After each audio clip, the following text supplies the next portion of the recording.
in sit na mit aya diam biga in shrian ru doi tia kan set khatuna hei ka zir chiang kaman tiam ta aru no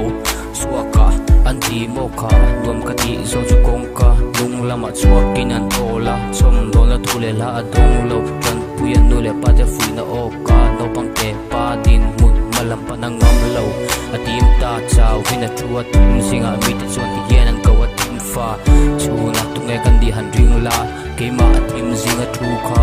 mi nei nung fa khani set thiam ka ring lo nule pa ka ra aru ka fu sha nun min ninga nok tia mit kham ten hangel takin an thiet ka nu acha mun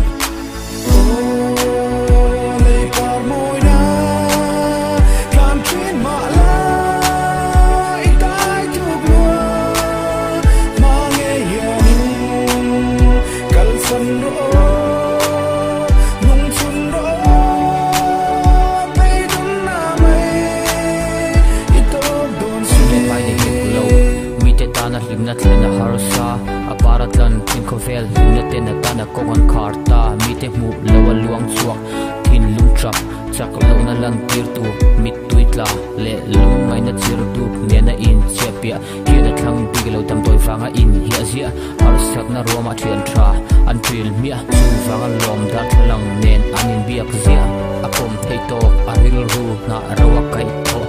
zom lo thu tha tam takan fa to ma se valara biat lewa tim munalak lo kong thang thiam lo rau bitel hian ngaya bana phona kai tu samari mitra lo ngai ru kanun din suam manga to ke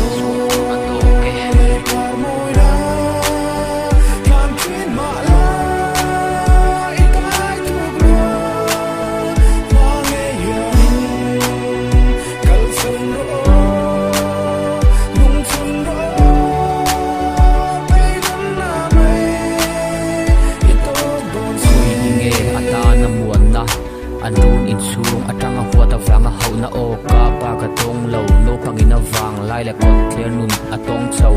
poi sakan nei lawanun dana om ho nom na chan ve pe tu ruil lawa chuana in bun ruaka dang hona tui no chemi chuana mi je se jok suwa kai suaka huai suala ngai lawa man anun konga dai suata tunge katana tan ina tang ve atu chunge isua thelo nana tang veng san mui ching reita zam timata ni eng moi turin eng tin ngei thon thu top tani zia don zule kan sanu latlang wala ten kut zia kan lia fo i par moi na wang lai ru lawin mo thiak don